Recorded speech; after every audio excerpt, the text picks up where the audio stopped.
Hello fellow LEGO friend, so this is the one we have been all waiting for 2 years.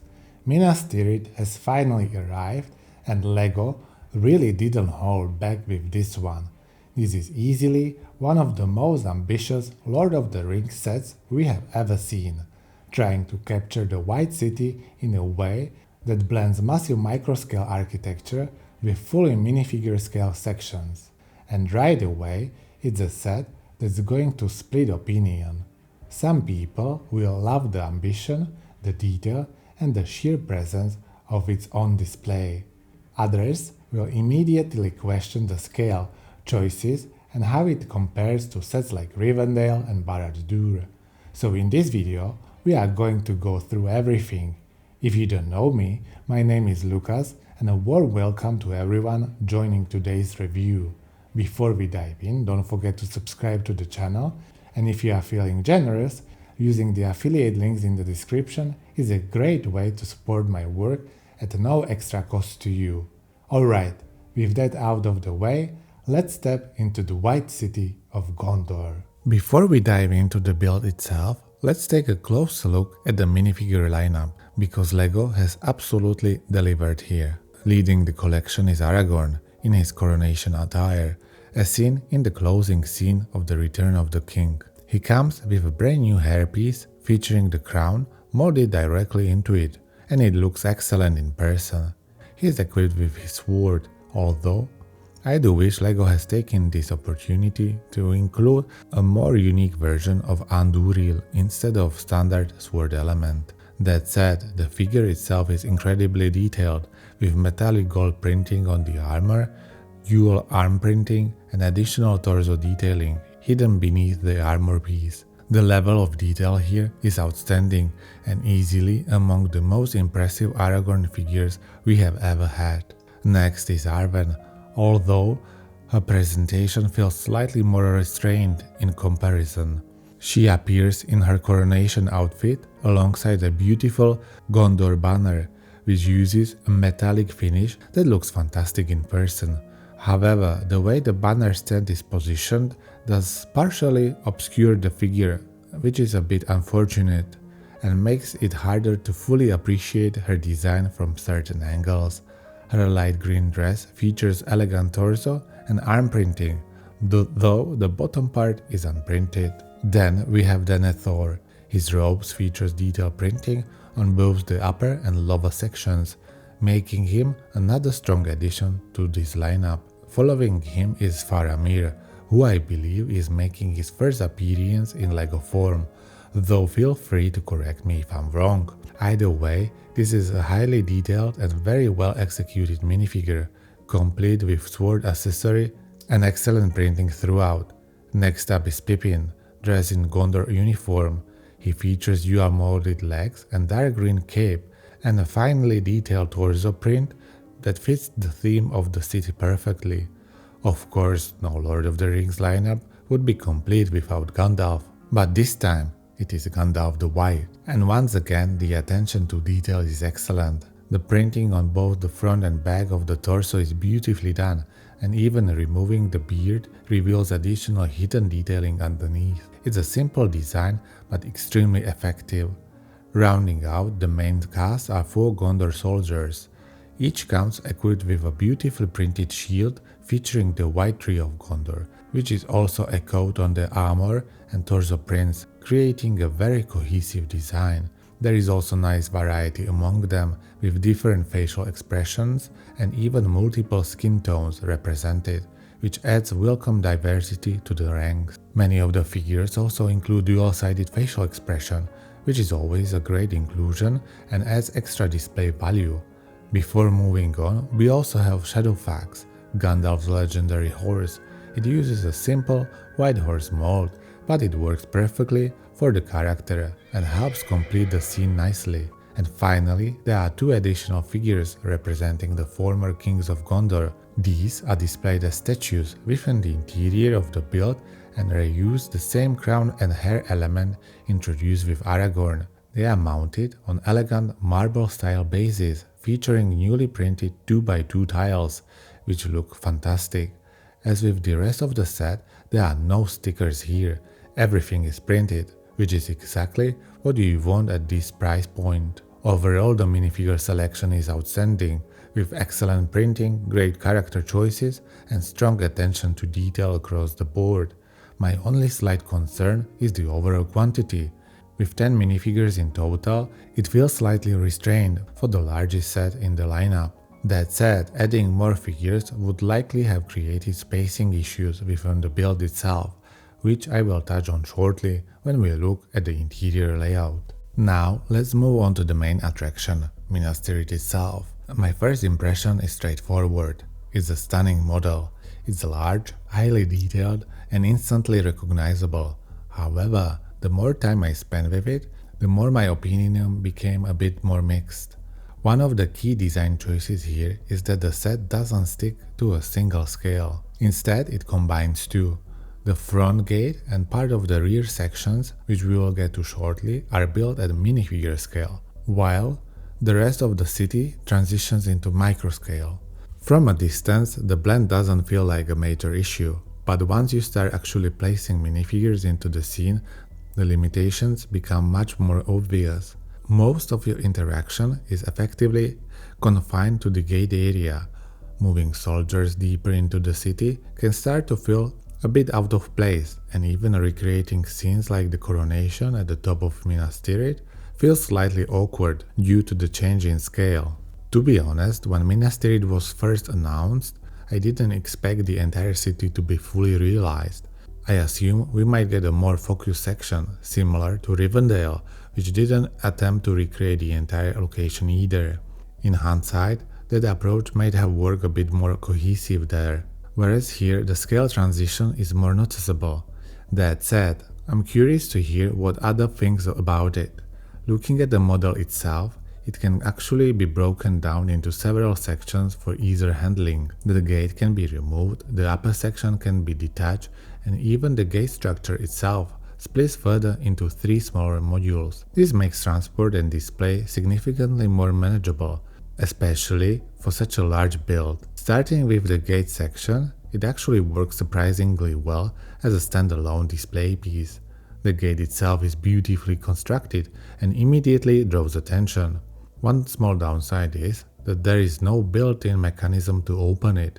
You simply have to manually push it apart, but it still functions fine visually. Once opened, the interior reveals the minifigure scale section.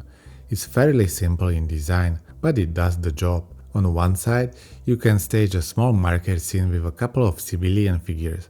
Oh, but somehow we don't have any civilians here, so probably not. One of the standout details here is a small market cart that cleverly uses the new ladder element in an unexpected way. The opposite side of the gate features an armory section, adding a bit of variety to the layout. Overall, the gate area provides plenty of spots to place Gondor soldiers, but despite the number of positions available, it doesn't quite feel as alive or dynamic as the scenes depicted in the films.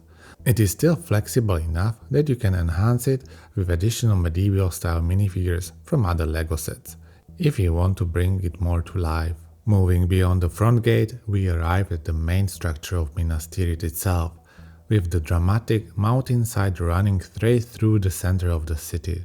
Visually, this is one of my favorite features of the entire set. It looks absolutely fantastic and really gives the model its identity. In fact, I found myself thinking that the main structure actually works even better when not combined with the gate section.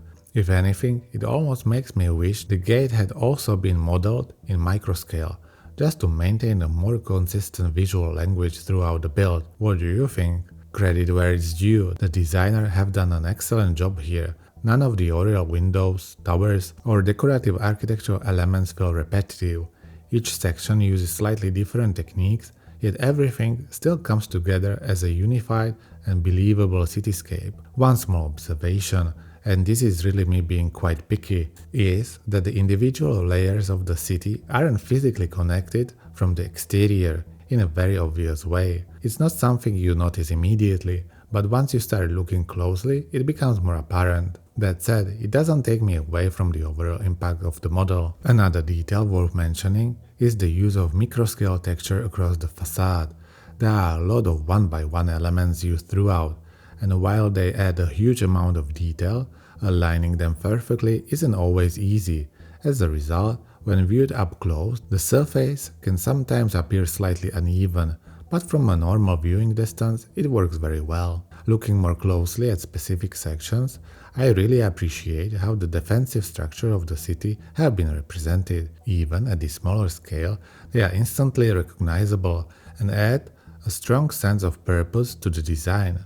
Another highlight is the arched corridors built into the mountainside, which appears across multiple layers of the city and helps tie the structure together horizontally. As we move higher, we reach the area of the fountain, where the iconic White Tree of Gondor is located in a miniature version. Overall, it looks very good, although I would have appreciated it if the leaf element was in a more flat position, so it would feel closer to the film version. Around it, there are small groups of buildings and towers, including the throne room itself, and turning the model around, we can step inside the throne room in full minifigure scale, and this is really where the set comes alive. So let's step inside. The clear highlight of the interior is the throne room, and LEGO has done a genuinely impressive job recreating it. From what I can tell, it captures the atmosphere and architectural feel of the film remarkably well. The space is packed with detail, and there is something interesting in almost every direction. The only weak spot is the ceiling, which feels slightly unfinished when you notice the exposed colors from the upper section peek through. In the main hall, the king's throne immediately draws the eye, sitting at the focal point of the room. Next to it is the Nether Steward throne, along with a small dining table that allows you to recreate one of his more memorable and slightly unsettling scenes from The Return of the King. Behind the throne are two side doorways, but if you look closely, you will notice some unfinished areas that would have benefited from a bit more tiling or decorative coverage. Interestingly, the main throne itself can be completely removed from the build. It doesn't serve a specific function purpose, but it does add flexibility for display and could easily work as standalone centerpiece on its own. Once removed, you can clearly see the detailing of the Tree of Gondor position behind it, which is a very nice touch. Looking upward, the rotunda also stands out, with a central chandelier built using a repurposed shield element.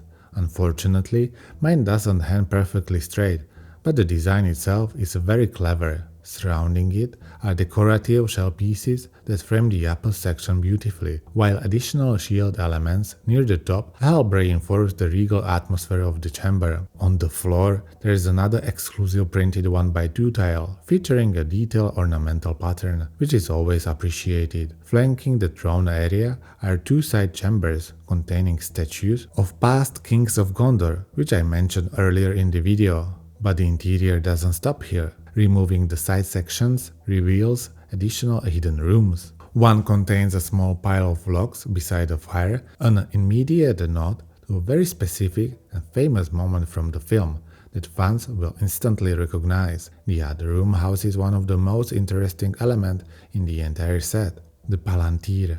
It can be displayed in two ways, and flipping it reveals a vision within the seeing stone, adding a subtle but effective interactive touch. It's also different from the version included in Barad-dûr, which is a nice bonus for collectors. Looking further down, there is a compact bedroom area referencing Pippin and Gandalf scene, along with a small balcony section.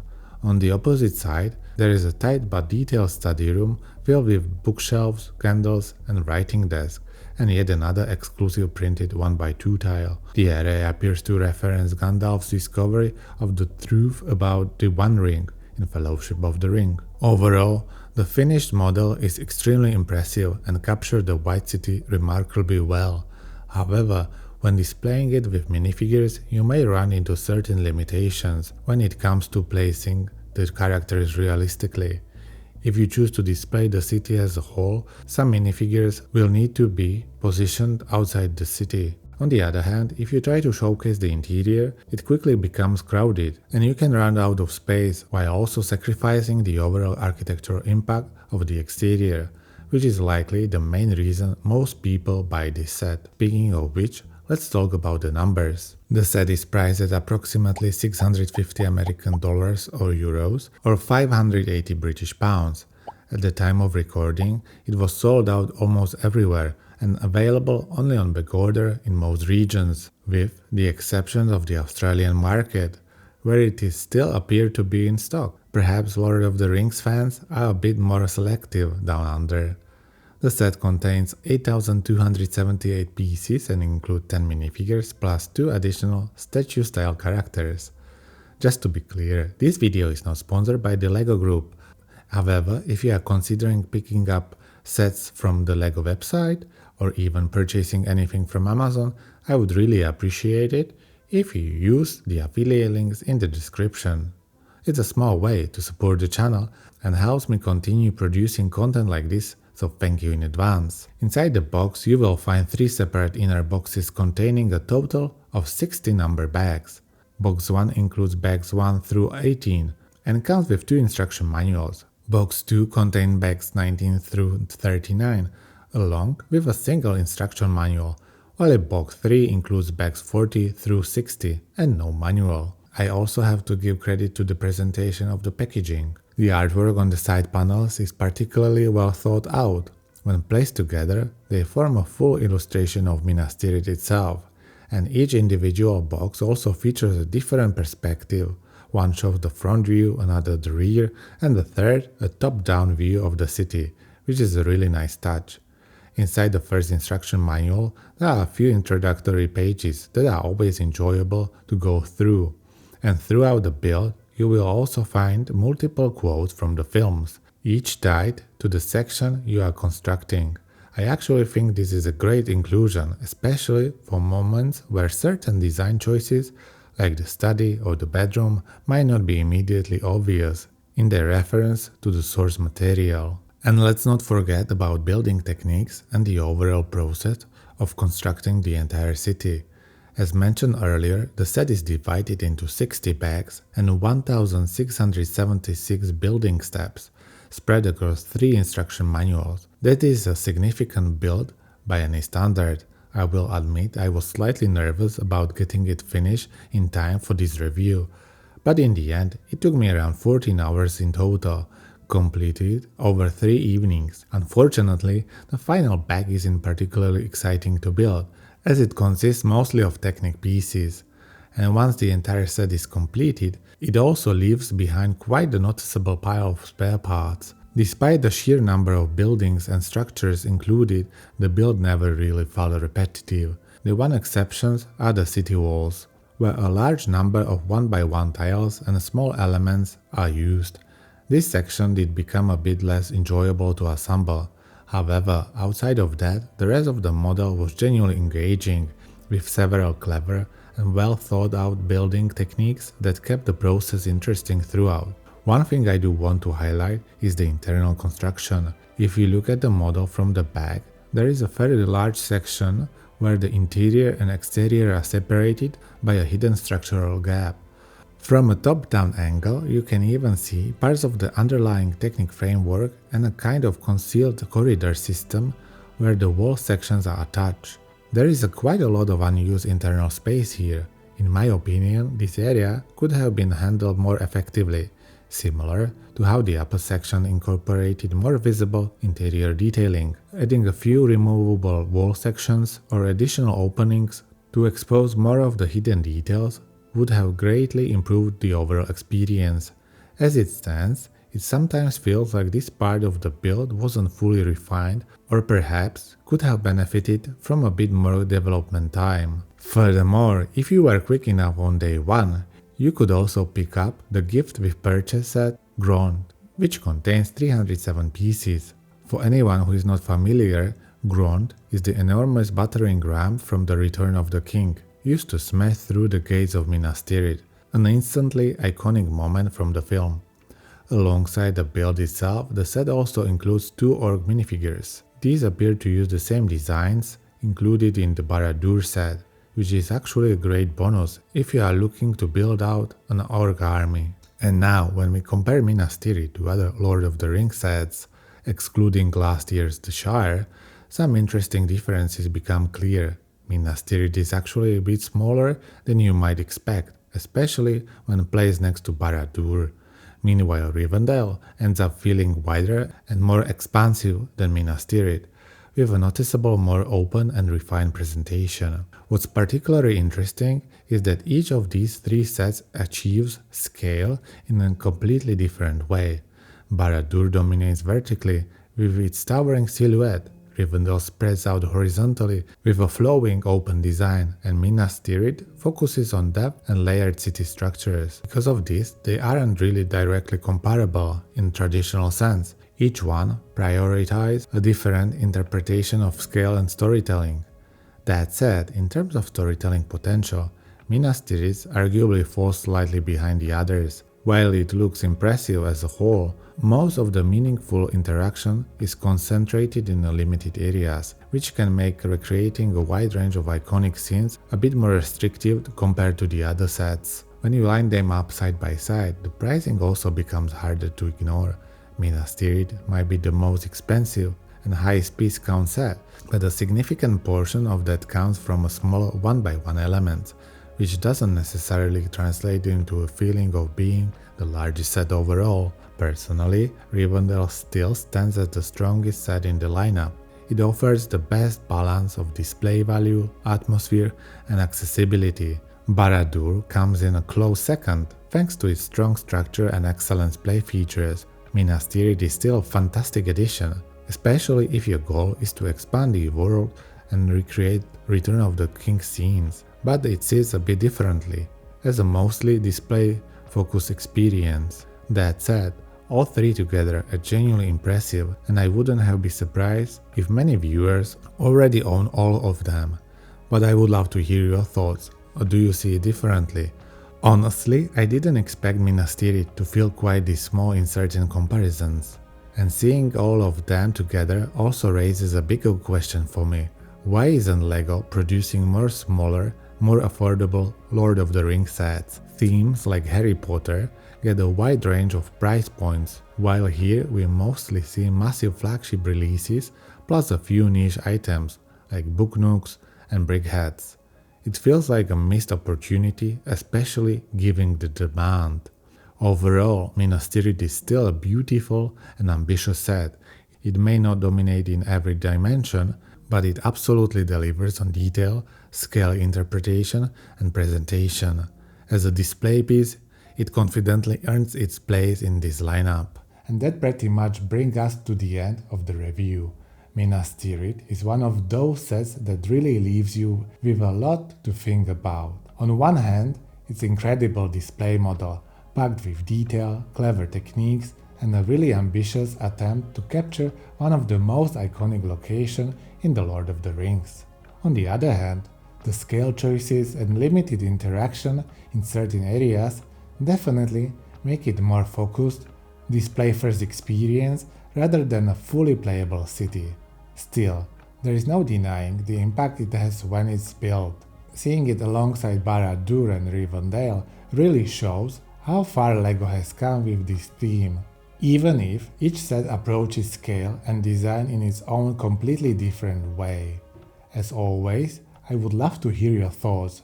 Do you think Minas Tirith lives up to the hype, or do you prefer one of the other sets in the lineup? And as always, if you enjoyed this review and want to see more LEGO content, don't forget to like the video, subscribe to the channel, and don't forget to use those affiliate links. Thanks again for watching, and until next time, happy building!